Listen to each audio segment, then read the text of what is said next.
Dear ladies and gentlemen, welcome to the Merck Investor and Analyst Conference Call on fourth quarter and full year 2025. As a reminder, all participants will be in a listen-only mode. I'm now handing over to Florian Schroeder, Head of Investor Relations, who will lead you through this conference. Please go ahead, sir.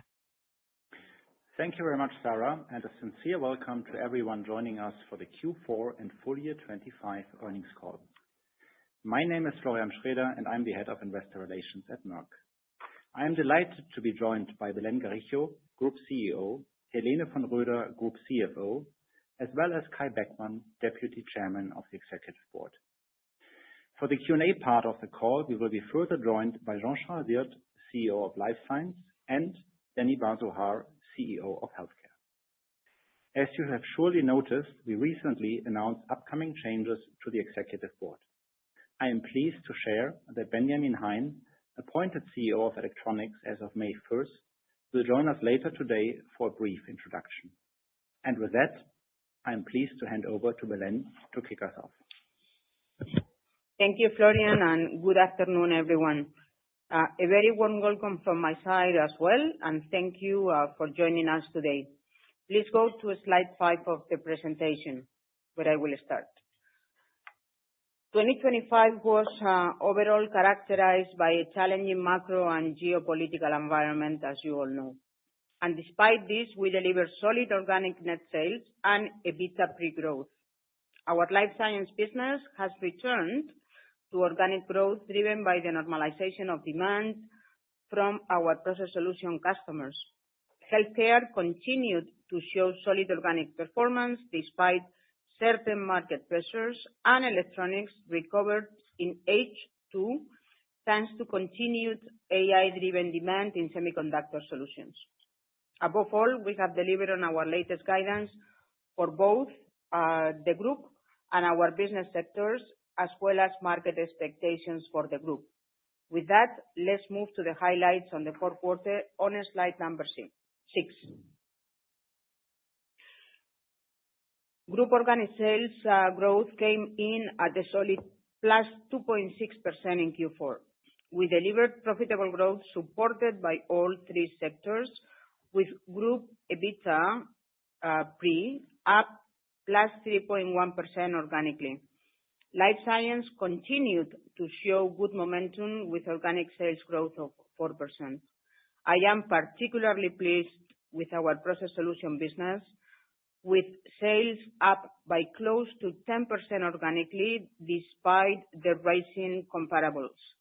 Order intake remains strong, with a book-to-bill that is still comfortably above 1. Healthcare posted +3% organic sales growth, with CM&E as the main driver on a franchise level. Our newly established rare disease business added a remarkable 5 percentage points of inorganic growth, which is ahead of the latest guide. Electronics, on the other hand, declined -2% organically in Q4 as delivery systems and services reached its expected trough. Our semi-material business, on the other hand, continued to perform strongly, supported by surging demand in AI and advanced nodes.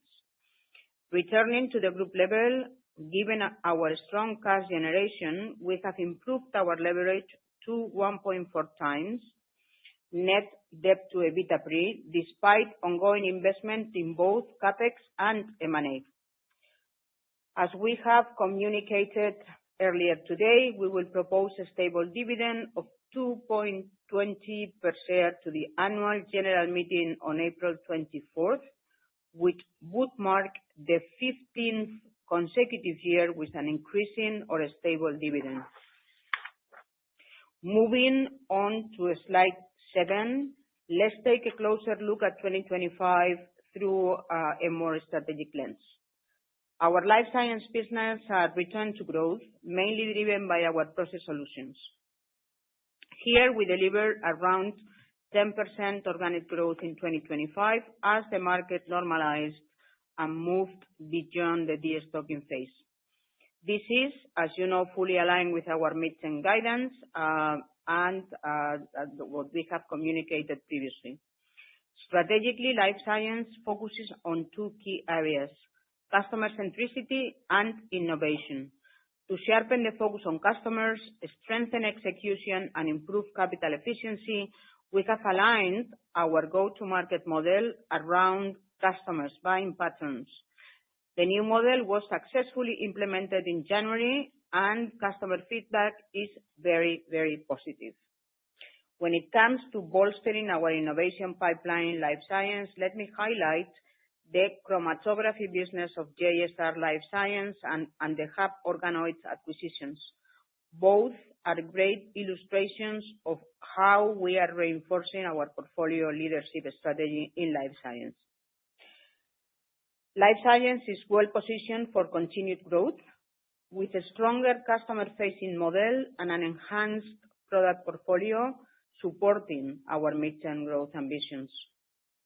Turning to healthcare, 2025 was a defining year with the establishment of rare diseases as a new strategic pillar. Supported by the acquisitions of SpringWorks and obtaining rights for the global commercialization of pimicotinib, which we recently launched in China. We have three growth engines with rare diseases, CM&E, and fertility, while we will manage the life cycle challenges for key brands in N&I and oncology. Danny and his team also revealed plans to replenish the pipeline with an improved risk-reward profile and backed by a combination of internal and external innovation.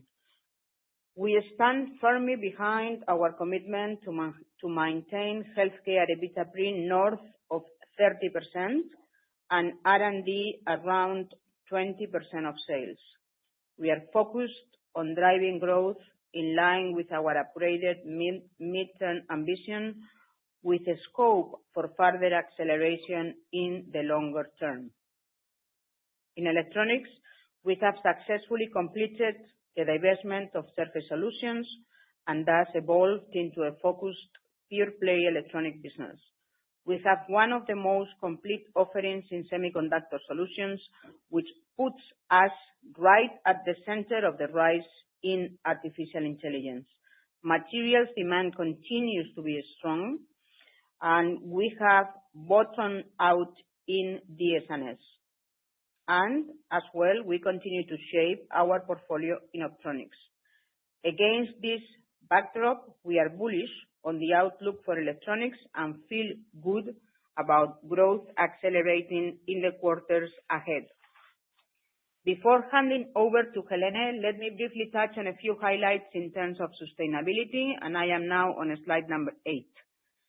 2025 is the second year we fully apply the European Sustainability Reporting Standards, and I am pleased to share that we have made excellent progress. Not only did we reach our 2025 targets, we have also already achieved some of our environmental ambitions for 2030.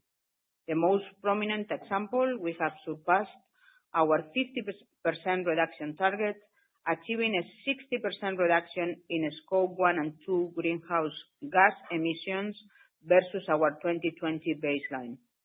Despite increasing business volumes and portfolio shifts, we strive to maintain these low emission levels going forward.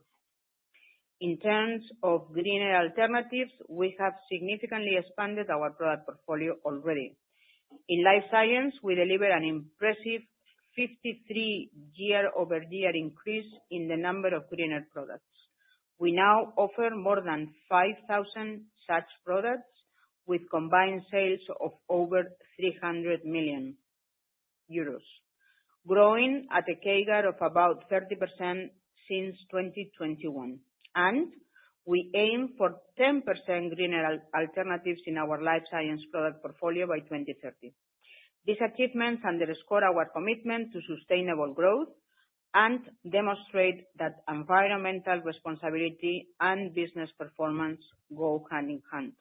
With that, let me pass on to Helene for a more detailed review of our financials. Thank you very much, Belén, and welcome also from my side. I'm now on slide 10 and will start with an overview of our key figures for the group in Q4. Net sales declined by 3.1% to 5.249 billion euros. Organic growth of 139 million was more than offset by FX headwinds of 318 million euros. These FX headwinds are related to the US dollar as well as various Asian currencies, including the Chinese renminbi, Korean won, Indian rupee, and the Japanese yen. EBITDA pre declined by 3.2% to 1.443 billion euros, with a stable margin of 27.5%, demonstrating strong operational discipline. EPS pre came in at 1.88 euros per share. Operating cash flow increased by 4.9% to 1.291 billion. Working capital year-on-year remained stable, and net debt was at 8.6 billion euros as per December 31st. Let me also briefly comment on our reported results on slide 11. EBIT declined by 341 million year-on-year, mainly driven by R&D related impairments in healthcare. The financial result of minus 82 million reflects the increased interest cost and reduced interest income following the SpringWorks acquisition. The effective tax rate came in at 19.1%. That is actually below our guidance corridor amid deferred tax effects. We expect this effect to normalize in 26. Reported earnings per share came in at 73 cents. So let's turn to slide 12 for an overview of our performance by business sector. Group organic sales growth in the third quarter was 2.6%. Life Science was the largest contributor, with organic sales growth of 3.9%, driven by the fourth consecutive quarter of around 10% organic growth for Process Solutions. Healthcare grew 3.3% organically, driven by strong growth in our CM&E franchise alongside contributions from N&I and fertility. Electronics, however, declined by 2% organically due to DS&S headwinds. However, the semiconductor materials business delivered stellar growth in the mid-teens range once again, gaining market share on the back of new customer qualifications. Regarding earnings, EBITDA pre amounted to 1.443 billion euros, up 3.1% organically, driven by all three business sectors. The net portfolio effect was negligible in Q4, while currencies were a significant drag of about minus 6% on both group sales and EBITDA pre. Life Science grew organically by 3.9% in Q4, driven by another strong performance of our Process Solutions business, which maintained its momentum while Science and Lab Solutions was around stable. Process Solutions delivered organic growth of 9.7%. Order intake remained strong in Q4, and the book-to-bill ratio stayed comfortably above 1. Turning to Science and Lab Solutions, sales increased by 1.2% organically. This was slower compared with Q3.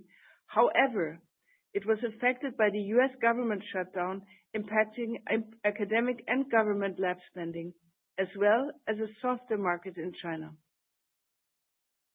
Life Science Services reported an organic sales decline of minus 8%, reflecting high comps and demand fluctuations at key customers. Our R&D ratio increased slightly, consistent with our ambition to be at roughly 5% of sales in the midterm. EBITDA pre increased by 2.5% organically. This implies a 40 basis points lower margin year-on-year, as operating leverage must more than offset by FX headwinds and startup costs for site expansions. Lastly, as we transition into Q1, our reporting structure will be updated to align with the new go-to-market strategy. As a reminder, Process Solutions will remain unchanged. while Advanced Solutions will comprise our businesses in lab water, diagnostics-related materials, biomonitoring, contract testing, as well as development and manufacturing services. Our third franchise, Discovery Solutions, will combine our chemical and biology operations. As detailed at our last CMD, this new organizational setup will enhance our strategic focus on customers and operational efficiency. So turning to healthcare on slide 14. Healthcare delivered a solid organic sales growth of 3.3% in Q4. And that was mainly driven by our CM&E franchise, up 7% organically with strong performance across all therapeutic areas. Fertility sales increased 3% organically, mainly driven by continued strong performance of Pergoveris, which was up by 22%. We recently secured approval for Pergoveris in China and continue working towards a launch in the US in H2 26. Sales in our N&I franchise grew by 3% organically. Mavenclad delivered another strong quarter and was up 16% organically with only a small impact from the first generics launch in the US in December. Oncology experienced a moderate organic sales decline as anticipated. A key driver in this context is the increased competition for Erbitux in China from non-comparable biologics. On top of this solid organic performance, we saw a significant portfolio effect of 5 percentage points from the consolidation of SpringWorks. Indeed, our newly established rare disease franchise delivered 20% higher sales quarter over quarter. This was partially helped by stocking effects, which basically explained the outperformance versus guidance, and as a result, we expect Ogsiveo sales modestly down quarter over quarter in Q1. In terms of pipeline, we were recently granted the first regulatory approval for pimicotinib in China, which came in well ahead of time. We expect minor sales contributions in the coming months and work towards NRDL inclusion as of 2027. For the US, we anticipate an FDA decision towards the end of the year. In addition, we are preparing to initiate 2 phase 3 studies this year. One, enpatoran in lupus rash, and Presym TCT in third-line colorectal cancer. In terms of earnings, EBITDA pre amounted to 683 million euros in Q4, with a margin of 31.2% as expected and reflecting normalized R&D, now in line with our ambition of around 20% of sales. Looking ahead to Q1, please note that we anticipate an organic sales decline more around the lower end of our full year guide, with all franchises expected down year on year on a mix of various factors, including tough comps and phasing. And Danny will very happily provide more color if needed. So let's move to electronics on slide 15. Organically, sales declined by 2% in Q4. Semi-materials delivered solid double-digit growth, yet Semiconductor Solutions declined by 4% organically, as the strength in semi-materials could not entirely offset the anticipated decline in delivery systems and services. Looking a bit deeper into semi-materials, demand for advanced nodes continues to drive growth for the 8th consecutive quarter, with low teens growth on average. For the year, semi-materials was up in the high single digits. This reflecting encouraging AI-driven 3D NAND trends and strength in Asia around specialty and mature nodes. In DS&S, the quarter was in line with our expectations. As anticipated and highlighted by Kai during our Q3 call, we flagged approximately 100 million euros downside in DS&S for Q4, which did materialize. Our view is that DS&S bottomed out in Q4 and will stabilize going forward. Our optronics business achieved moderate organic growth of 5%, supported by a good quarter in our traditional applications. The EBITDA pre-margin increased by 250 basis points year-over-year to 27.2%, mainly driven by the accretion from the divestment of Surface Solutions and ongoing cost discipline within the business. The high 20s margin now reflects the pure-play electronics business, clean of Surface Solutions. Let me also briefly comment on our balance sheet and cash flow statement. As you can see on slide 16, our balance sheet per year end of 25 contracted by 100 million euros year-over-year. So let's take a closer look on the asset side. Cash and cash equivalent increased by about 200 million euros, mainly reflecting the net effects from the US dollar bond issuance in connection with the SpringWorks acquisition and the divestment of Surface Solutions. Receivables were stable, while inventories were up by about 100 million euros. Intangible assets increased by some 100 million euros net, mainly due to the SpringWorks PPA. Property, plant and equipment decreased by roughly 100 million euros, mainly due to FX. And lastly, other assets were down by about 500 million, mainly due to the divestment of Surface Solutions. So let's look at the liability side. Financial debt increased by 1.7 billion euros, reflecting the funding of the SpringWorks deal. Pension provisions were down by 400 million euros, mainly due to actuarial gains. Payables and other liabilities were roughly stable. And net equity decreased by 1.3 billion euros, and that was mainly due to FX. As a result, and in summary, our equity ratio declined from 58% to 56% as per the year end. So turning to cash flow on slide 17. Operating cash flow increased to 1.291 billion euros in Q4 25, up from 1.231 billion euros in Q4 of last year. Profit after tax declined due to impairments in healthcare and other non-cash portfolio actions, such as the divestment of CDMO activities in Martillac, France. D&A is significantly up, reflecting the non-cash nature of the impairment and portfolio actions. Changes in other balance sheet items were similar to the prior year period. And with that, I am delighted to hand over to Kai, who will share with you our financial guidance for 26. Thank you, Helene. And before I talk about the guidance for 2026, I want to take a moment to thank Belén for her outstanding leadership. I also want to acknowledge the successful years we have experienced under her leadership, and Belén, your support during the CEO transition has been invaluable, enabling a smooth and effective handover in a few weeks just from now. On behalf of the team and the executive board, thank you, Belén, for setting a strong foundation for our future, and I look forward to building on the successes that we've achieved together.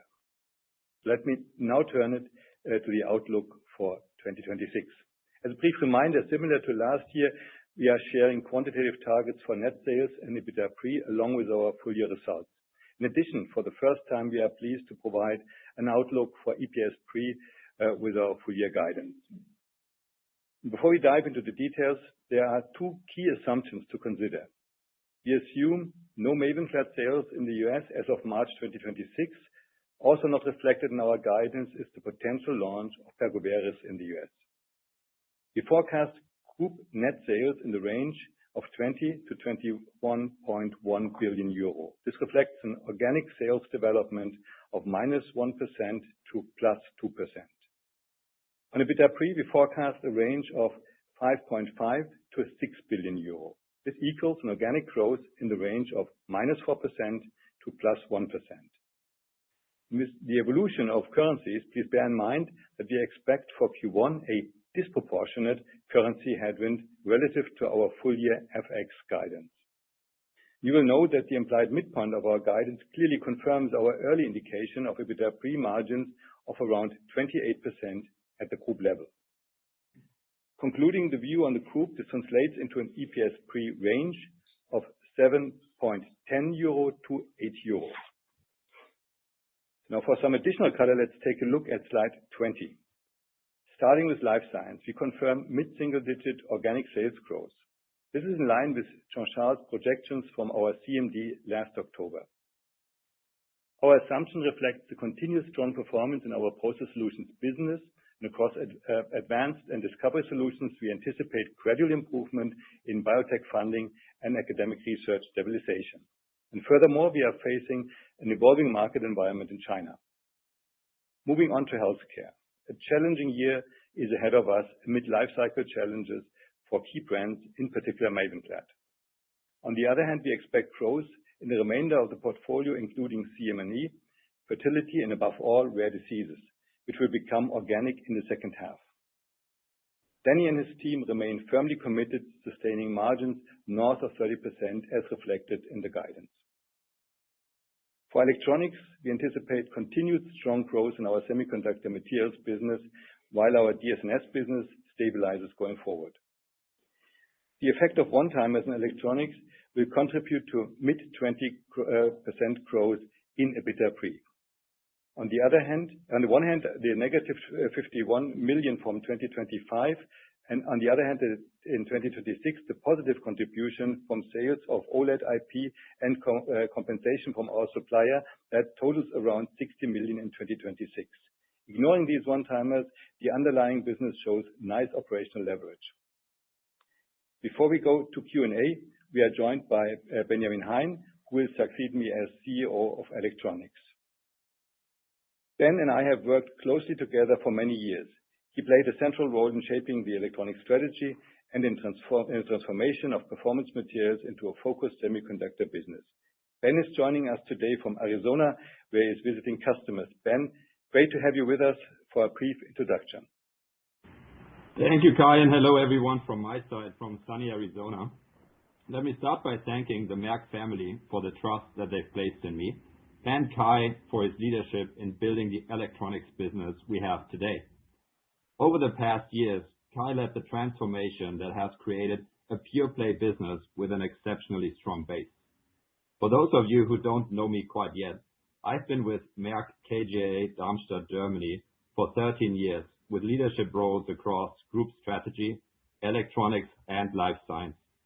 A defining part of my experience has been leading the teams and executing with our customers in Taiwan and Southeast Asia for Electronics, and most recently in Boston, Massachusetts for Life Science. That's how we help today. The future of AI will need better performance from the chip. This means new materials and chemistries, new connectivity like silicon photonics, and complex scaled architecture. The combination of materials, data, and control will be more important than ever before. In this role, enhancing our strength and doubling down on execution is essential to me. I will build further on the strong foundation, accelerate hand in hand with our customers, and ensure operational precision and co-develop innovation at speed.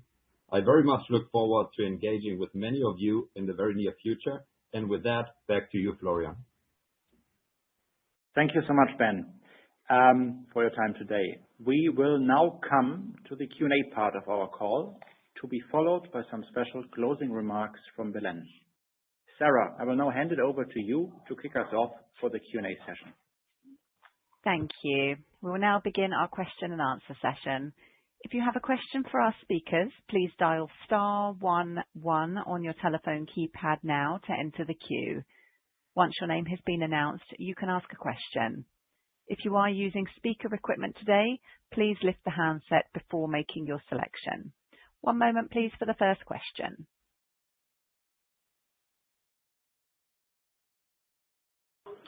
Our first question today is from Richard Vosser from JP Morgan. Please go ahead. Hi, thanks for taking my questions. Two, please. First one on Electronics. Just looking at some of your customers, they're increasing CapEx again now, and you highlighted the bottoming of DS&S but I was wondering if you could give us a bit more color on the picture for DS&S and the semi materials business. You mentioned the stabilization of DS&S. Why should we not think about an improvement of that part of the business in 2026? And on the materials business, just wondering about the sustainability of the strong double-digit growth in advanced nodes and what's going on in terms of the catch-up of some of the older nodes. And then the second question, just on process solutions. You talked about the strong order book. I was wondering just on the visibility you have into 26, given that strong order book, and whether we could maybe even anticipate stronger growth in 26 than the 10% you delivered in 2025. Thanks very much. So, Richard, let me pick up the electronics question. So on DS&S, with the planned ramp up of CapEx of our customers, we will then, after the stabilization in 2026, see us moving towards the midterm guide in the future. So this will take some time, and have in mind that we still compare with some ramp down of projects in the first half of last year. So the comparisons we still have to overcome for that stabilization. Second, on the materials side, our customers are engaged in debottlenecking their capacity for AI and advanced nodes, and this carries on as we speak. And this will give us the momentum that continues well into 2026 of growth, really good growth of the materials business for semi materials. Richard, Jean-Charles speaking. Let me answer the second question related to process solution. First of all, we don't disclose any information guidance by BU, but I would like to share with you some opinion. Number one, we continue to view the bioprocessing market as structurally attractive, with a growth in the range of 9 to 10% midterms. And talking about 2025, yes, we had a solid performance with an organic growth for the full year around 10%. And we have a very clear view on our order book. Our order book looks solid. And maybe to answer one additional question, our book-to-bill ratio is still comfortably above 1. Based on that and on ongoing exchange interaction with our customer, we confirm our guidance for 2026 concerning process solution, and the ambition is to grow around 10%. I would like to highlight one point. When we say around 10%, you should assume that some quarters will go 8, some quarters will go 12. But overall, we are confident, very confident, in process solution to go around 10% for 2026. Thank you very much. Thank you. We'll now take our next question. This is from Peter Verdult from BNP Paribas. Please go ahead. Yeah, thanks. Peter Verdult, BNP. Two quick ones for Kai and one for Danny. Kai, when do you plan to lay out your go-forward strategy for Merck? I know it's not going to be a revolution, but just when should we expect to hear from you? Will it be the CMD in October, or could it be sometime sooner? And then just staying on your current business, electronics, just smart glasses. Realize this is probably relatively immaterial right now. I'm assuming the business is less than 50 million, but clearly there's going to be a huge area of growth. So can you help us better understand Merck's competitive advantage here and the level of materiality for the current business, either on revenues and margins? And then Danny, on pipeline prioritization and replenishment. It's good to see the DVR portfolio efforts terminated. Just wanted to better understand whether the phase 3 CEACAM5 start is contingent on securing a partner, or is Merck now willing to go solo? And could you just give us a little sort of temperature check on the M&A environment? I know you're not going to talk to specific assets, but you've clearly articulated, a desire to accelerate the transformation towards rare. Would you characterize the environment to do that as good, bad, or ugly currently? Thank you. Thanks a lot, Peter, for two questions. So maybe on the first one, let's have Belén and myself kind of conclude on the transformation and the transition first, and once then we are sitting together after May 1st, we will come back to all of you in sharing the plans going forward. So way too early to make any projections today.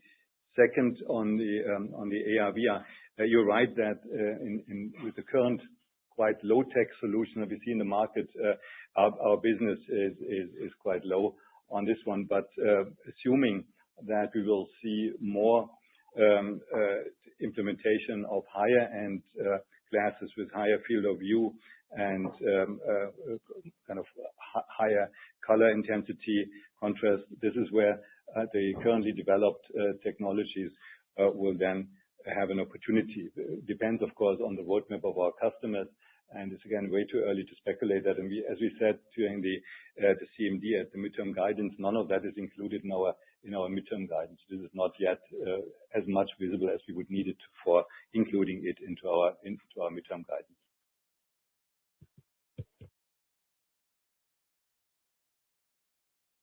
Thank you. Yeah.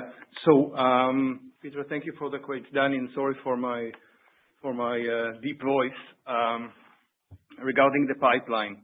As you remember, we have an ongoing phase 3 trial with cladribine tablets in generalized myasthenia gravis. We are expecting it's recruiting very well. We are expecting it to read out around 2028.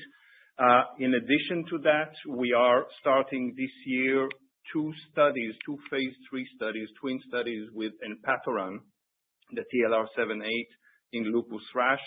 So this is the first patients are going to be enrolled in the next couple of months. If I'm not mistaken, they appear on clinicaltrials.gov. You mentioned the CEACAM5, presentabartosentecan, based on the, I would say, very encouraging results that we have from the phase 1b and the expansion cohorts. We are starting a trial in third-line colorectal in the next few months. These are the plans. The protocol has been aligned with all regulatory authorities. When it comes to partnering of CEACAM5, yes, we said that if this program is going to be expanded further beyond third-line colorectal cancer, so we would really like to partner it in order to share the cost and the risk. The partnering discussions are currently ongoing with potential partners. We're also looking or waiting for additional combination data to come in earlier lines that will dictate the rest of the clinical development program. Now, as I said at the Capital Markets Day, and David alluded to, we are moving forward towards more homogeneous populations in terms of the biology. So you will less likely going to see us going into neurodegeneration in the next couple of years, or to very large population solid tumors. Homogeneous populations can be epidemiologically rare diseases, which is a very big focus for us. Pimicotinib, Gomekli, Ogsiveo, and other smaller things in the pipeline. Right now, from internal innovation perspective, myasthenia gravis is a rare disease as itself, so we are already there. We will continue expanding on that. And to your question around the fertile ground out there, we are very encouraged, and we are very, very active in terms of looking for the next opportunities. So we need to supplement the pipeline mainly around the peri-POC and executing on the phase 3 programs that are very exciting. Thank you. Thank you. We'll now take the next question. This is from Matthew Weston from UBS. Please go ahead. Thank you very much. Just before I start, Belén, congratulations to the end of an era at Merck, and Kai, good luck in the new role. And Belén, look forward to seeing you in your new role. So to my question, I've got two, both around guidance. So I don't understand the caveats to the 26 guidance. I don't think I've ever seen a generic erosion go to 0 in 6 months. and I don't think I've ever seen a company exclude a pipeline opportunity unless there's been an issue raised by a regulator. So can you explain the Mavenclad decision, and can you reassure us that all is well with Pergoveris at FDA? And then a specific question to Jean-Charles regarding life science guidance. If you're highly confident in the growth in bioprocess that you laid out in answer to Richard's question, how do we get to the 3% organic life science growth number at the bottom end of the 26 growth range? Thank you for your congratulations, Matthew. I'm going to invite Kai to speak about the 2026 guidance together with Danny on your first question. Yeah, Matthew, thanks for your good wishes. And let me address your question on the guidance. And so I will start, and Danny will give you some additional insights on two products you mentioned. But let me start a bit with the rationale that we have used, and which I believe is quite straightforward. So regarding Mavenclad, we will not speculate on the timing of potential entries of generics nor their market behavior. And frankly, we believe there's very little to gain from this speculation. And hence, we have opted for a more conservative approach concerning this item while clearly outlining our assumptions. We will, of course, keep you updated as the year progresses. Rest assured that we will manage the decline very carefully and always focusing on maximizing the returns for shareholders and prioritizing patient needs. And similar for Pergoveris, we are advancing the filing under the CNPV as quickly and diligently as possible. And as Helena already mentioned, we are preparing for a launch in the second half of the year. However, the ultimate decision regarding the Pergoveris approval is beyond our control, and thus we have chosen to exclude potential sales from our guidance. And Danny, maybe you want to add a bit more color to that.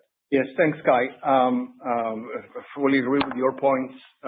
Matthew, briefly on Mavenclad, some additional color. So we filed, as you may remember, the petition for the CAFC for a panel rehearing at the very end of November last year. This petition was denied at the end of January. Now, in light of this decision, we expect generic companies to request the district court to lift their 30-month stays where applicable. Now, as of today, there is one generic version of Mavenclad that received final FDA approval. They received it at the end of November and has entered the U.S. market. And what I can tell you is that already for December, we see an impact on volume with that one generic. Another generic has received tentative FDA approval early December. And 3 additional companies, to the best of our knowledge, are working on developing Mavenclad generics as well. So you're right, there are erosion curves for generics. However, the unknown entry date of the second generic and how others that we know are trying to get in make it very difficult for us to predict sales. On top of that, you should also add the unknowns of how these erosion curves will behave in terms of year 1 and year 2 because of the very special dosing regimen for Mavenclad.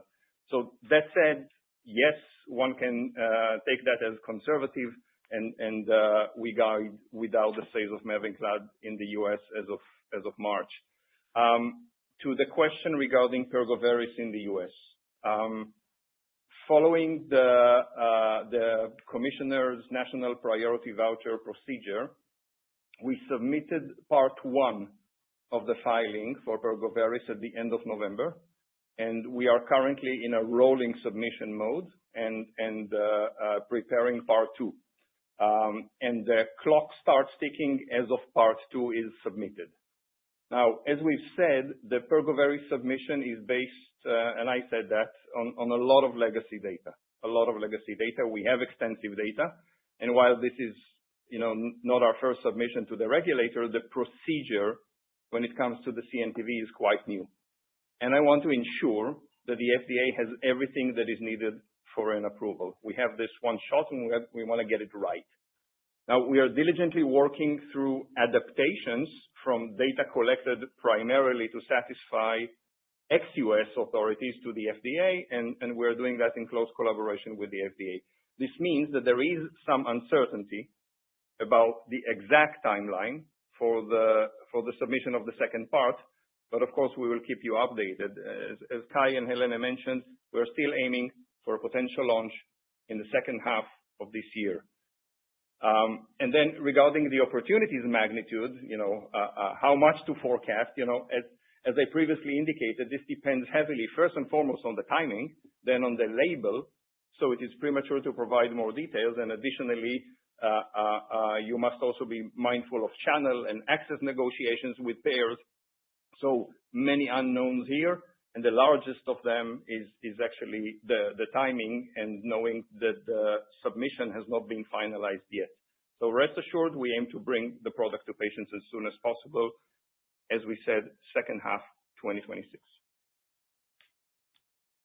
Richard, Jean-Charles speaking. To answer your question on license guidance, let me start by the fact that we confirm what we initially shared during the Capital Market Day, where we mentioned mid-single-digit organic growth for life science. And when you peel the onion, this is split by the three business units. And let me give you some hints.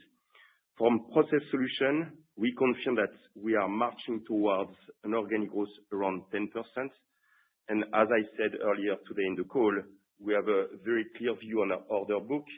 Our book-to-bill ratio is comfortably above 1, and we continue to have ongoing clear discussion, communication with our key customers. So on Process Solutions, we are very confident.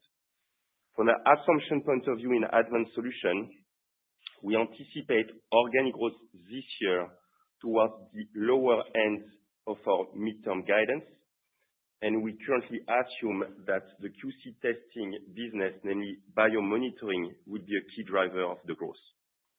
Concerning Discovery Solutions segments, we anticipate performance to be flattish as headwind persists, such as academia and biotech funding, China, and the macroeconomic factor, including tariffs.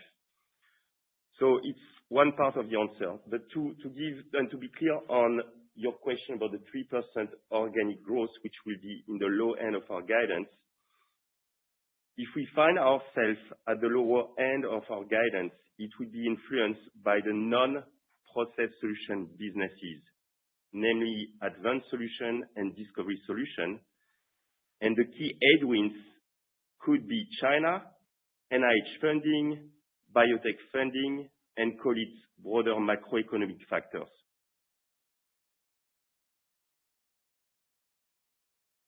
Thank you all. Very clear. Thank you.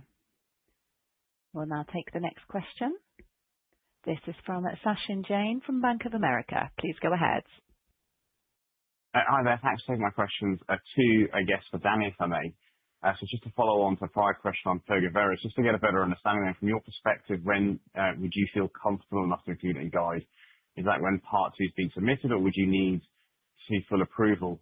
And then acknowledging you sort of want to see the label, but perhaps you could just remind us for our benefit as to where you've seen differentiation of this product in the ex-US markets, share to uptake, so we can begin to think about how to better model the US. And then the second one on the two SpringWorks assets, why don't you just give us your latest updates on the two launches, how we should think about progress in the course of this year, anything to note on geographic split of launch. And then now that you've seen the Immunome data, any change in your perspective on that as a potential competitor as we think about into 27? Thank you. Thank you. Thank you so much, Sachin, for your questions. So when it comes to Pergoveris, again, as I said, the entire procedure of the CNPV is new to us as much as it's new to the FDA. And we need to be aware of that. And I guess that many other companies that receive these vouchers are also taking some caution. We have one shot here. Now, when will it come? As we said, our assumption and our aim and our goal together with the FDA is to have it in the second half of this year. Now, rolling submission. Part 1 was submitted in November. We are submitting smaller parts actually as we go. We are on a continuous dialogue. And then there is this challenge, I would say, when it comes to adapting quite old legacy data from Europe to what the FDA needs. And this might take time. Initially, we thought that we will complete that in March, and what I expect is that it will be delayed beyond March in order to get it done right. So that's the nature of, I would say, a little bit the uncertainty regarding the approval timelines. Only once the second part is submitted, the clock starts ticking the 60 days that the FDA gives. Now, when it comes to the label, I don't want to comment too much on label because we are currently under review with the FDA, and this is not something that we usually do. It depends on the eligible patient population and how you define the need for the therapy, whether it's based on hormone levels or clinical judgment, and I will leave it like that. So this is another unknown. We are progressing very well, but we will keep it like that. Regarding SpringWorks, so generally speaking, I remain very confident in the potential of both products. Yeah, when Ogsiveo we positioned it as around blockbuster potential and Gomekli as near blockbuster potential. For Gomekli, we are encouraged with the uptake, with sales increasing by 35% quarter over quarter in Q4. We see positive uptake across both pediatric and adult populations, which is super important for us. We see 90% penetration in centers of excellence, while successfully tapping also into non-centers of excellence. And just to remind you, we are in the same class with a rather well-established Koselugo. Additionally, early signs from the launch in Europe for Gomekli are promising, having launched in Germany and Austria in Q4 with further country-by-country launches planned across Europe in the months and the quarters ahead. When it comes to Ogsiveo, I am equally pleased with Ogsiveo's uptake, first of all in Europe, because I mentioned Europe before. And the drug was launched in Germany in the middle of Q4, and also in Austria, and there is very strong launch as it looks right now, very similar to Gomekli. In the United States, as we've said in the last couple of times that we spoke, we are currently in the second phase of Ogsiveo's launch. We're transitioning from the quote-unquote warehoused patients to identifying those who are under active surveillance who should be given systemic treatment. Now, the patient pool is significant. There are over 20,000 diagnosed patients in the US alone, of which you could say 20 to 30% are under this active surveillance. And we are using a lot of tools, including AI, in order to identify these patients, particularly at the community level. They are no longer always floating in the center of excellence. And we are becoming also more targeted in terms of our messaging towards patients and healthcare professionals. Also, we are focused on maximizing patient retention by leveraging the quite substantial amount of long-term data that we have at hand, providing education on adverse event management through dose modifications. And we have an advantage with our formulation, the dose and the dose strength when it comes to the ability to dose modify. It's very important. And also enhancing compliance and persistence. So the disease itself, desmoid tumors, is chronic. And the patient and the physician, and maybe to some extent the drug, need to be managed or to dance together with a drug on the long term. And this is not just related to managing adverse events. They behave differently from malignant tumors. Now, I don't want to disclose exactly what we know about patient dynamics because we will have competition in the class, but I suspect that these dynamics will be applicable for the competition as well. So, yes, we are currently going through a period of lower growth when it comes to Ogsiveo. I also expect Ogsiveo sales in the first quarter of 2026 to be down versus Q4. However, this is mainly due to seasonality. We observed some stocking in Q4 ahead of the anticipated WAC increase, which is normal. In fact, we have minimized that stocking, as we told you, and it's much less pronounced as compared to what you saw with SpringWorks exactly a year ago, the transition between Q4 24 and Q1 25. Importantly, the underlying demand continues to increase. We saw Q4 versus Q3, and we expect new patient starts to be higher in Q1 versus Q4. So we remain confident with that. When it comes to immunome data, I said that also at the CMD. For each one of the rare tumors, we have or will have strong in-class competition, and we are aware of that. And AL102 has been taken into account very seriously from the get-go. Now, with all of the beautiful attempts to get into indirect comparisons, this is the same class. The numerical differences in response rates, of course, are there, but the question is what they mean for a patient. As I said before, the patient needs to feel comfortable with the drug on the long term. Now, it's a nasty disease, but it's not a malignant disease. The treatment should be long-term, as I said, and we need really to see the data on things that matter to the patients as well. Pain, quality of life, onset of effect. We haven't seen that data. When it comes to toxicity, this was also mentioned every once in a while, each drug needs to manage the patient on the tolerability side. And the most bugging tolerability issue is the GI effects. And on this side, as expected, both drugs have quite, I would say, identical rates. Now, here comes how these patients are handled, kept, dose adjusted. As I said before, the BID dosing that we have and the different dose strengths of Ogsiveo that we have are actually a potential advantage here, and we know that.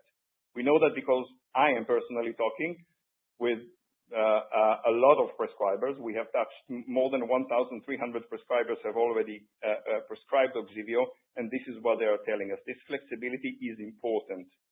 On ovarian toxicity, it's on target. We knew that, and it's also important to see how they reported their numbers in terms of apples to apples. So Ogsiveo will have been in the market for almost 3 years when AL102 is launched. And that's quite a long time for same class competition. We have the broadest and the longest long-term data, and this data suggests increasing efficacy, effects on quality of life, very robust ones with no new safety signals. AL102 is a credible competitor.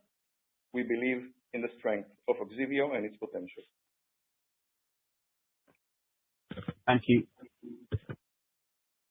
Thank you. We'll now take our next question. This is from Theodora Rowe-Beadle from Goldman Sachs. Please go ahead. Hi, thanks for taking my questions. So firstly, it looks like the DNA damage repair portfolio is no longer part of your pipeline chart. So what were the reasons to discontinue the program, and how do you plan to reinvest the R&D expenses that are unlocked here? And then secondly, what are your expectations for the pimicotinib launch, both globally and also in the US, assuming approval? Thank you. Thank you, Theodora. I'll take the questions. First one on the DDR.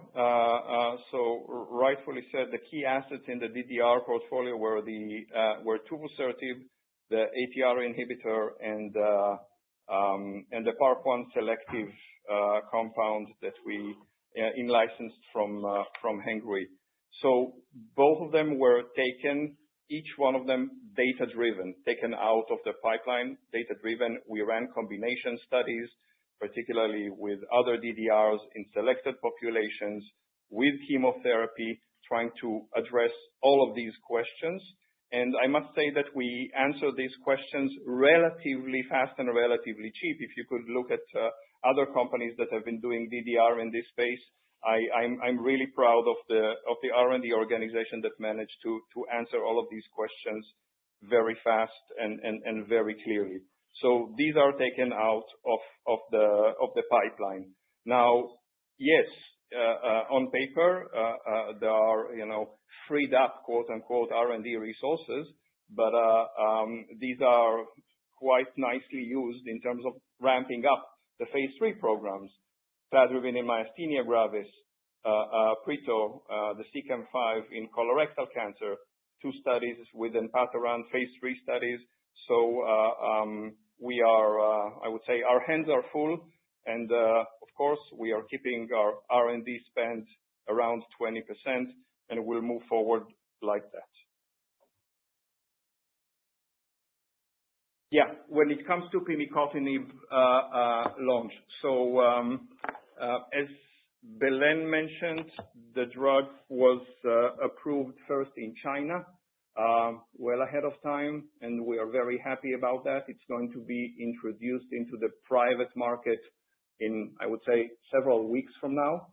And we are very excited about the potential of this drug in China. We are currently in discussions, an NRDL discussion, in order to get the price in China, but this will kick in only in 2027. We submitted to the FDA. The file has been accepted, which means that the clock has started ticking, which means we have a PDUFA date, an action date around November this year. So stay tuned to that. We also submitted in Europe. Overall, we said that the potential of pimicotinib in TGCT will be around near half blockbuster, I would say.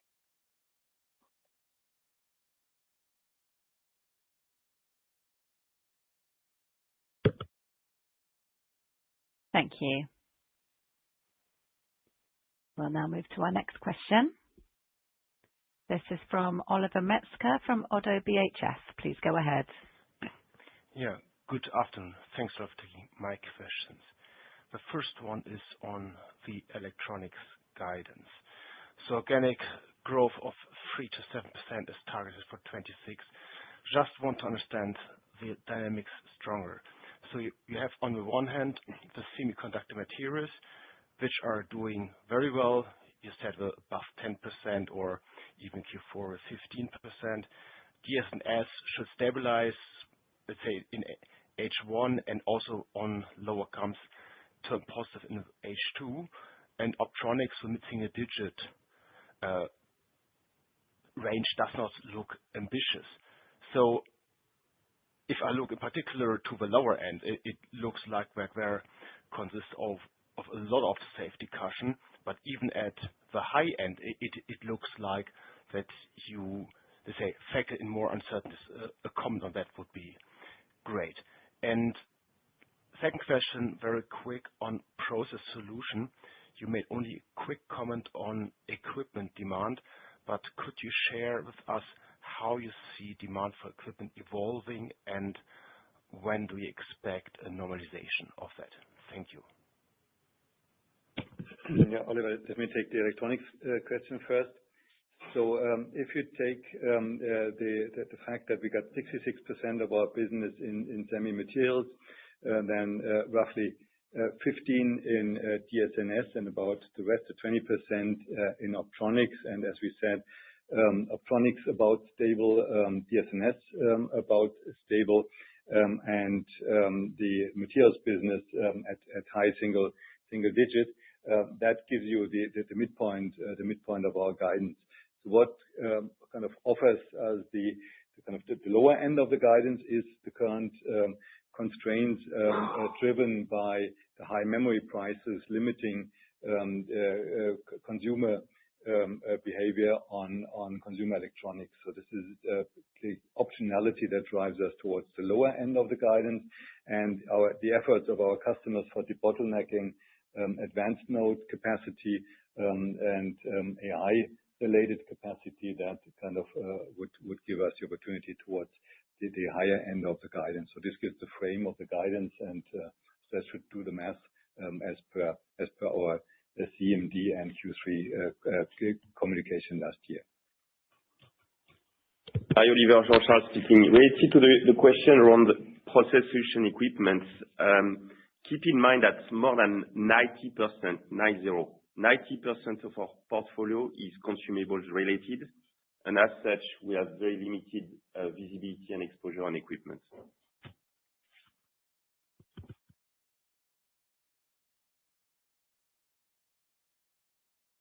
Thank you. Thank you. We'll now take our next question. This is from Charles Pitman-King from Barclays. Please go ahead. Hi, guys. Two questions for Jean-Charles from me, please. Firstly, just on life science, I know that we've been cautioning about potential downside drivers, but just wondering a little bit more about the upside drive potential. So, I mean, given M&A picked up in 2H25 and we saw a record year of China in licensing, I'm just wondering how your RFP discussions are starting to evolve. Are you seeing any potential uptick in interest for advanced therapy development, acknowledging the NIH funding and macro issues you've mentioned?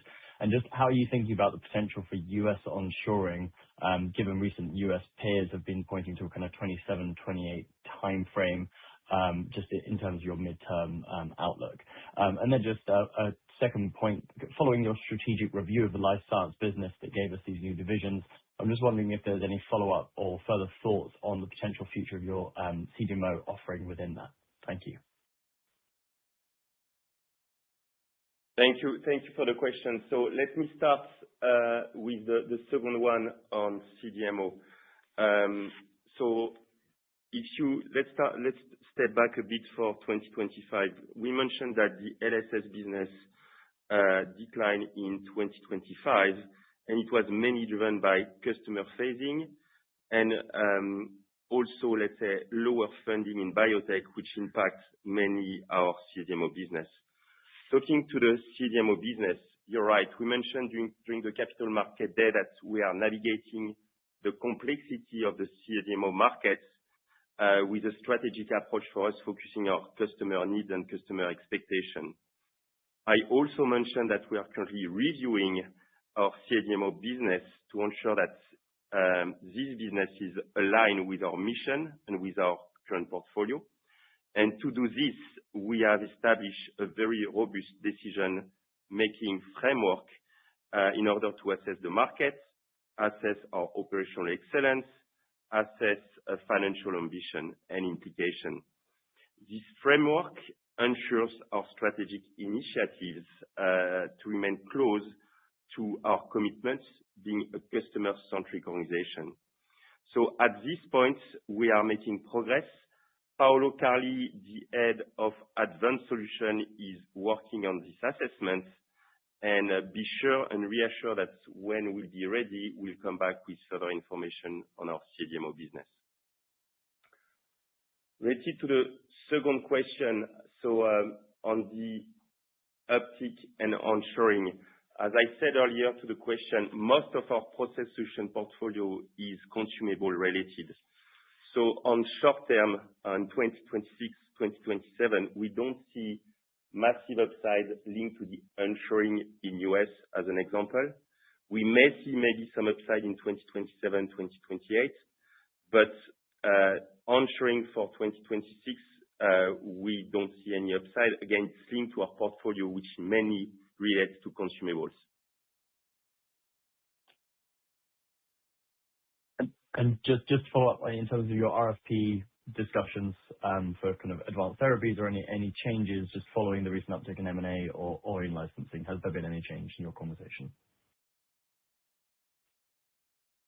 No change for the time being. Thank you very much. Thank you. Thank you.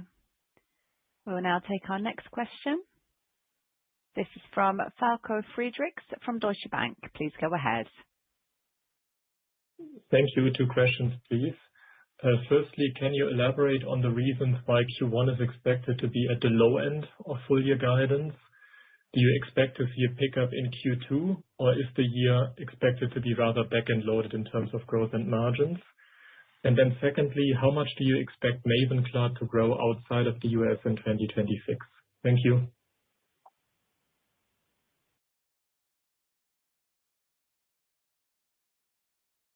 So, Falko, the main point on the low end of the guidance for the thing is, as Danny just elaborated, the fact that, like, especially in the healthcare area, we expect lower sales for the Q1. And I think he made all of the points around that. The other thing which you also need to take in mind is, like, if you look at FX, FX has basically the biggest delta in Q1 25 to 26 because we saw the biggest market moves in FX in that quarter. I think those were the two reasons that you should be looking at. And then I pass on to Danny for Mavenclad. Thanks, Helen. So, as I said, we do expect the Q1 sales in healthcare to decline, I would say, towards the lower end of our full year guidance, the -7 to -4, with actually all franchises down year-over-year due to different various reasons, including phasing and also tough comps. So let's try to pick one by one. Starting with CM&E. The full year, we expect to be in line with our midterm guidance of mid-single digit organic growth. We expect Q1 to be moderately down, around low to mid-single digit decline. The main reason for this is a very tough comp. I don't know if you remember, last year, Q1 2025 was 11% growth. On top of that, we may see some shifts from Q1 to Q2 of this year due to some geopolitical situations, as you are aware of, in the Middle East. When it comes to fertility, with fertility, we expect low single-digit organic growth for the full year, again, excluding the potential Pergoveris in the U.S. That's below the mid-single digit that we expect midterm, mainly due to the remaining near-term headwinds for Gonal-f in the U.S. And these are in general. This consists of a significant price cut for Gonal-f in Q2 last year, which is going to be annualized only this year, fully annualized this year. So you will see an effect in Q1. We have a lower inventory valuation for Gonal-f in light of the direct-to-patient model that was agreed with the White House, and we will have the initial impact of the MFN. When it comes to oncology and NNI, we expect both franchises to decline, I would say, significantly in 2026 due to the life cycle challenges for the key brands. Based on our guidance, which assumes no Mavenclad sales in the U.S. as of March, the decline in NNI should be, I would say, substantially more pronounced than in oncology. For Q1, however, the decline could be, I would say, more similar, likely around higher, slightly higher than 10% in both franchises. That said, this relates a lot to what I said at the Capital Markets Day. What you can expect from us is the highest degree of clarity and transparency about what's coming, and we maintain our full enthusiasm with the growth of Ogsiveo, Gomekli, Pimi, Pergoveris, and of course the CM&E. To your question around Mavenclad potential outside of the U.S., you saw the double-digit growth in 2025, both in Q4 and in the full year. This is the most prescribed oral high-efficacy drug. We expect continued very solid growth outside of the U.S., maybe not double-digit, as you said, but very solid growth with a very good potential there. Thank you, Danny. Okay, thank you. For one question. Thank you. Thank you, Sarah. We have time for one last question, please. Thank you. The last question today is from Simon Baker from Rothschild & Co Redburn. Please go ahead. Thank you for squeezing me in. I'll be brief. Firstly, just returning to Sachin's question on Pergoveris. Danny, I appreciate you don't want to get embroiled in potential labels in the US. So could you highlight the key differences in the European marketing authorizations for Pergoveris and Gonal-f, and how has that manifested itself in European territories in terms of share? And then going back to Charles's question on life sciences and CDMOs, Jean-Charles, my reading of your description of this strategic decision-making framework was that the outcomes were we keep it, we dispose of it. Are there outcomes where you would increase your exposure to the CDMO space if that were deemed consistent with your broader strategic ambitions? Thanks so much.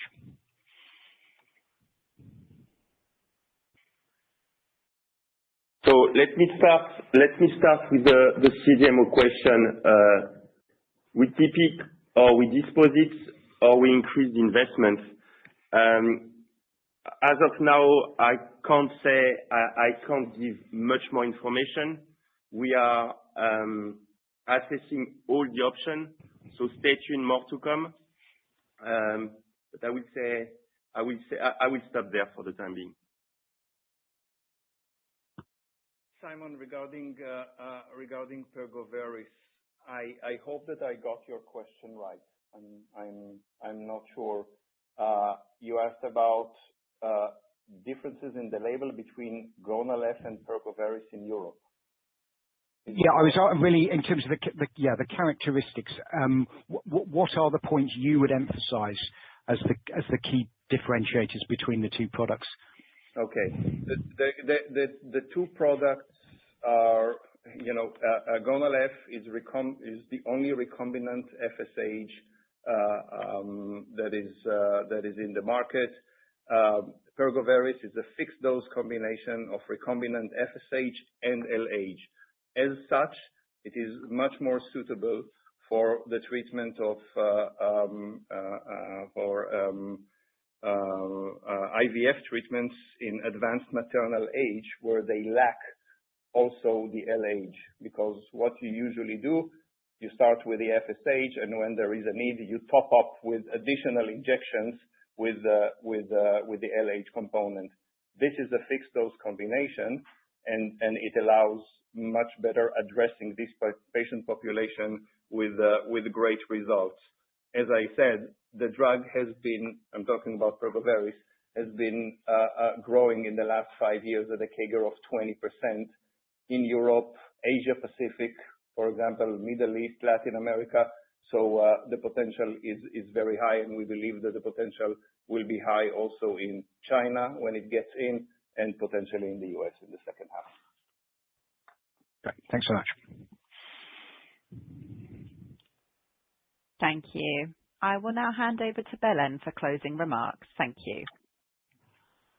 Thank you, Sarah. And as you know, today is my last quarterly call and yearly call. And because of this, I just wanted to be a bit longer on my closing remarks. As previously said, I really look forward to meeting many of you in my new mandate. But today, looking back at my time at Merck, first of all, I have to say I have immensely enjoyed working for Merck. When I joined in 2011, the company had just begun an unprecedented period of transformation, alongside with major acquisitions like Millipore, Sigma-Aldrich, Versum. I took on the task of transforming our healthcare business for a new era of patient care. In 2017, we launched Bavencio, Mavenclad, and Tepmetko, 3 products that brought healthcare back to growth, and we expanded beyond our European roots to build a truly global presence across growth markets, particularly China, where we built a business from scratch that became an above €1 billion in sales and meaningfully strengthened our position in healthcare. That decade shaped the globally diversified company I stepped into as CEO in 2021. And over the last 5 years, my ambition was to make Merck not only bigger, but also better. Since 2020, we increased sales by 20%. We grew earnings even faster and reduced our net debt by 20%, all with only modest increases in headcount and assets. And we achieved it during one of the most volatile periods in modern history: the pandemic, the war in Europe, and rising geopolitical tension. So each and every challenge has tested us, and each and every challenge made us stronger. Alongside with our strong financial performance, we grew selectively through high-quality M&A, such as Mirus Bio, Unity SC, and SpringWorks. And this string of pearls approach sharpened our focus on key growth fields like bioprocessing, semiconductors, and rare diseases. We also streamlined the portfolio through divestments, including consumer health, biosimilars, surface solutions. And in parallel, we strengthened our resilience very early, particularly in life science and electronics, by investing several billion euros across our global footprint under our region for region strategy. So I believe Merck is exceptionally well positioned for the next chapter, ready to lead in the breakthrough markets that will define the next decade, from novel modalities to the materials powering chips for AI. Today, preparations to hand over the reins of leadership to Kai Beckmann are very advanced, as he mentioned already, and I know that Kai and the team have everything they need to keep reaching higher. And I want to use this opportunity to say a heartfelt thanks to our teams around the world and to our investors and to all the analysts covering us. Thank you for your trust, and I hope to see many of you in my new mandate, my new job.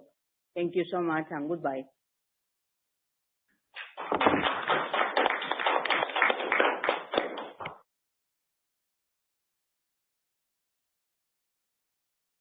Thank you. Ladies and gentlemen, thank you for your attendance. This call has been concluded. You may disconnect.